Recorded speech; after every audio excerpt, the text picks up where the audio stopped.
Ang kakaibang closeness ni na Kim Chiu at Paolo Avellino sa serye ng Linlang ay tila hindi lamang nakikita sa harap ng kamera, kundi tila ba nakikita rin ito sa likod ng mga eksena. Ayon sa mga ulat, tila mas masaya ang kanilang samahan sa labas ng trabaho at marami ang nakapansin na si Kim ay kinikilig sa piling ni Paolo. Ayon sa isang source, oo naman, kinikilig din si Kim kapag kasama si Paolo.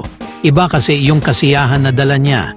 Sobrang gaan ng pakiramdam kapag magkasama sila, lalo na pag wala silang eksena.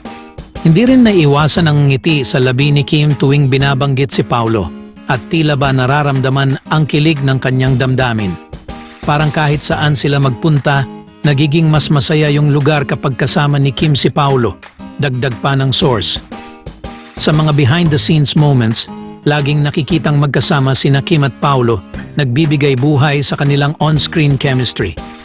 Muling nababalot ng kilig at tawanan ang set tuwing magkasama sila at mukhang tila hindi sila nagsasawang mag-spend ng oras sa isa't isa. Sa kabila nito, binigyang diin ni Kim na mas nananatili pa rin silang magkaibigan at propesyonal sa kanilang trabaho. Hanggang sa muling pagtatambal, mananatiling abala ang mga fans sa pagmamasid sa kilos at tingin ng dalawa sa isa't isa. Ang tanging masasabi na lang ngayon ay, sa kabila ng lahat ng speculations, isa lang ang sigurado, ang kasiyahan at kilig na hatid ni na Kim Chiu at Paolo Avellino sa kanilang mga manunood